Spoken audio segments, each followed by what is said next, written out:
Hey, surprise. Hey, man. Notre Dame, Navy. Nino, college football is back. Please, please, please tell me you guys checked out CFB Prime and Governor College Football previews. We knocked out pretty much every game from this week 0 slate. Nino, how you doing today, man? I'm excited. Can we please get Premier League off my television so I can watch some college football? I've been waiting long enough. But no, if you didn't check out, CFB Prime and Governor College Football, you're doing yourself a disservice because we literally broke down every game. We split it down the middle. Me and my guy, the governor, Governor May. We just breaking stuff down, and there's a lot of key matchups I like in this. I'm tuned into. Obviously, it's Notre Dame Navy. That's the game, but I really want to see Ohio Bobcats against San Diego State Aztecs. That's the game for me. Yeah, I heard you and a bunch of other people talking about it. It looked like Felix, one of the friends of the family from C2C. He looked like he's definitely investing into the Ohio game as well. I'll definitely be checking that out. Let's talk about this game at hand. Notre Dame versus Navy should be starting in about 10 minutes once they get football off of the TV and put some real football on the TV. Last I saw, Notre Dame is 20.5 favorite, over under 49.5. Nino, what are some of your expectations coming into this game? Who are the players that we should be watching?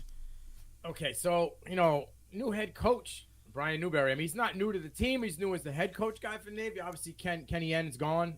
They needed to switch it up. That was the one-trick pony. And I say that because I want to see if Navy is going to just ride the three-headed horseman of Dabo Fofana, Amin Hassan, and Antonio Hall Jr. or Brandon Chapman, for that matter. Which one of those three is going to be, the guys? Are they going to let Blake Horvath throw the ball? That's my question. Are we going to see a little bit of some wide receiver highlights? A little bit of just not being so old school, because I feel like Newberry might bring a little bit. I'm not saying we're going to go 60-40 here. All right. But let's get away from maybe the 80-20. You know what I mean? I know Fofana is the guy. He's going to be the lead catalyst, the fullback, last of a dying breed. For sure. But on the other side, you already know for me, it's Sammy Hartman, and I came to bring the pain, Gibran Payne. I talked about it last week and the week before, and a few months ago, when spring started, he was the guy that I liked. His physique, his style of running, can get low, in and out of the cuts well. He'd be a pass catcher. And that's what kind of got people's eye, was he was catching a lot of balls in spring game and spring practices. And then fall went from 5th on the depth chart to 2. So I like that. I know Audric is the guy, and he deserves to be the guy. But you're going to get someone nipping at your heels. Sometimes, things can take, you get a chance. You get a chance, and sometimes you might not let go of it. But the wide receivers, you already know the deal. Yeah. Tobias Merriweather. You know what I mean? They got some dogs on the outside, man. I want to see if Jaden Greathouse can get some reps in there. Now that Tyree's moved over to the slot wide receiver, right? Can the true freshman Jaden Greathouse, get in there and get a little bit of reps and eat early? Because I think there's a chance if he does get in there that you could see big play capability. And then the guy up front, Joe Alt, the All-American, obviously it's going to be an All-American, probably going to be first. Yeah, I think they have the best tackle duo in all of college football with him and Blake Fisher. Yeah, they're line up front. But, I mean, that's what Notre Dame does. Right? Yeah, for sure. That's their thing. What are your expectations, my guy, on Sammy Hartman? What do you want to see? I want to see – I said something the other day, and I'll say it again here. I believe he's the best quarterback that Notre Dame has had in a long time. In a very long time. I would take him over Brady Quinn, and that's not even just looking at Brady Quinn's NFL future. I'm just matching them up college to college. Jimmy Clausen, I'm certainly taking them over them. And then you got to go back even further. Are we taking them over Rick Meyer? I would. Are we taking them over Tony Rice? I would. And then you get back, and you can't go too far back because then we're talking Joe Montana, and we're not going there at all. But I think this is the best quarterback that they've had in a long time. I want to see if they're really going to rip the ball. Marcus Freeman is a defensive-minded head coach, and we see this with defensive-minded head coaches all the time. A lot of times they like to play the percentages. They like to play it safe. They want to put their defenses in winning positions. This kid can throw the ball. We've seen what he's done the last 2 years in Winston-Salem at Wake Forest. Let him throw the rock. You got players on the outside. I will caution, though, this Navy defense is pretty solid, and a lot of that just goes into their ability to possess the ball in time of possession. I believe they were top 4 in their conference last year. In points allowed per game, they just couldn't move the ball. So hopefully, like you said, It don't got to be 50-50, don't got to be 60-40, but we'd like to see them open up the book. And we believe that Army, and we have a little bit of intel with Army, we believe Army's going to open up the book as well. So yeah, I mean, the Army's definitely opening up the book. That's for sure. Mm-hmm. I got a question for you right now. Was it Sammy Hartman's ability to make those receivers at Wake better, whether it was Green or Banks, or were they legitimate, elite talents? I mean, because Banks came on last year, Jamal Banks over there, and we all know what Donovan Green could be. Now he's got injured, so he's done for the year, so he won't be factoring in the season for them. Can Hartman elevate the youth, right, and get them going? Because in reality, you're looking at Tyree. He was a running back, now he's a slot receiver, right? And you're looking at the only other really experience is Jaden Thomas, right? Who's a redshirt sophomore, right? And then Deion Colsey, he's the guy. He's like the veteran, and he's only a junior. So in reality, the veterans on here have seen inconsistent play for a few years. Can Sammy Hartman elevate that room? I believe he can. I believe this guy's a leader. We've seen him come back quite quickly from his injury last year in the offseason, because it was said he was going to miss a few games. I think he only ended up 3, right? 3 or 2? One of them. It was either 2 or 1 games. He came back kind of fast from his injury last year. I think he's a leader's leader. You seen the moment he got in South Bend, we seen kind of fast. This Tyler Buckner thing. You and I knew the people who are obsessed with this sport and 365 is our thing. We knew that he was going to win a chop. I believe he's a guy that can lead. I think he's a leader. I think he's proven that he will play with injuries. I'm hoping he's patient. The key is patience, because sometimes the receivers are going to run a wrong route. They're not going to recognize what defense that they ran and make the proper adjustments. Those type of things, it's going to take a game or two. But if he's able to take them to a side and learn their learning style. Some people can take the direct. Everybody can't take being direct. Some people might have to, nurture a little bit, because these are young adults we're talking about. So I believe he can get the job done. I do believe there was a lot of talent in Winston-Salem, but also I believe this guy's just a phenomenal leader.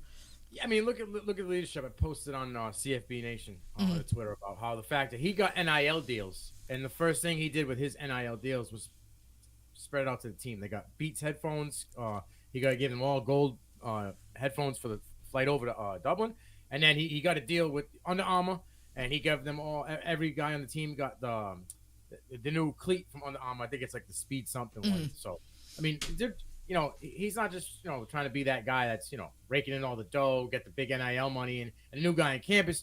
He's like, all right, I'm getting a deal, and I'm gonna spread it with my teammates, because he knows the guys up front protect him. He knows the guys up front are gonna be all American, and he knows he's a new guy in there. Like, this is his last hurrah, so he wants to go out with a bang. My other question is, before we kind of flip it to the Navy side, is Marcus Freeman, Brian Kelly, or Jerry Krill. Which one of those 3 do you think needs to take the bigger leap in the second year as a head coach? I think overwhelmingly it's Brian Kelly, and the only reason I say Brian Kelly is because of the expectations. He did fantastic last year.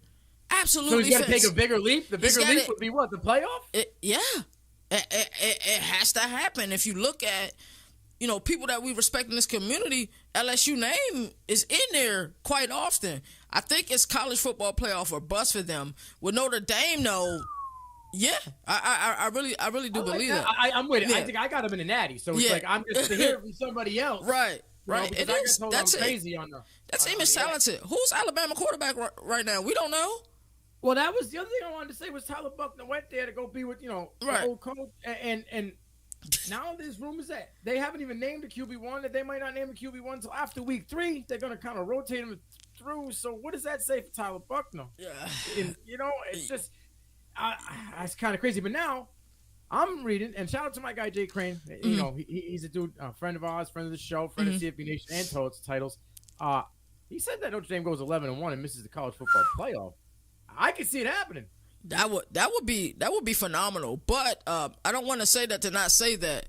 Marcus Freeman, I don't want to say his job is on the line.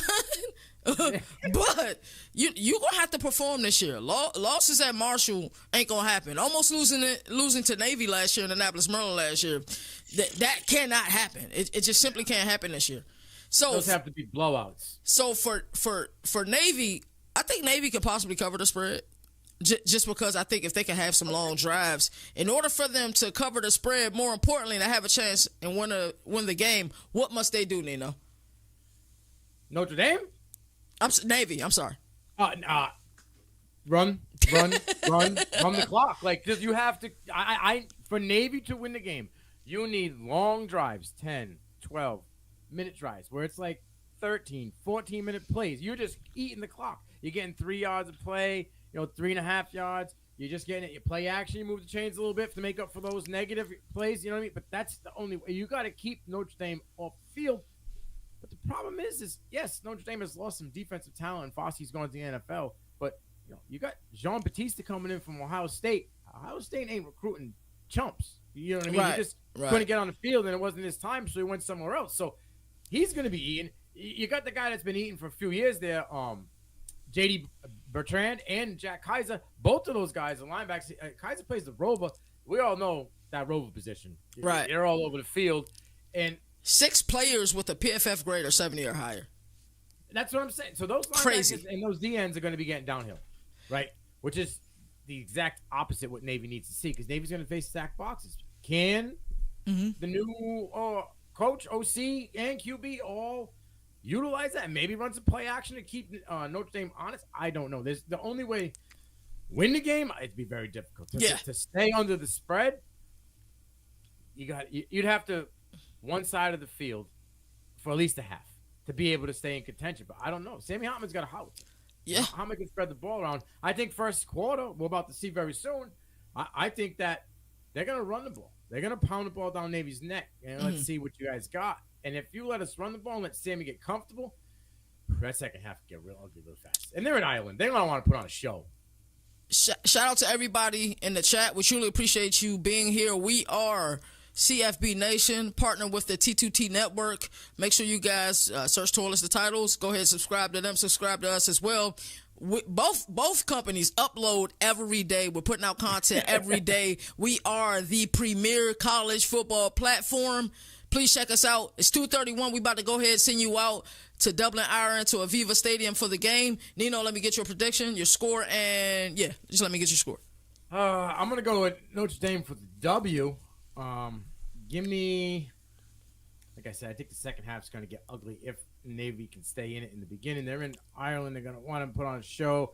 Give me Notre Dame 35-17. Bro, that's the exact score I have. 35-17 Notre Dame. They win the game. I think they put on a show. They're over on the over-under, but they don't cover the spread. This is my partner, Nino Brown. Hey, man, our lead college football analyst. Nobody works harder in this business than he does. I'm Never KT. We will see you on Monday for Overreaction Monday. That's right. CFB Nation is back. Let's get it.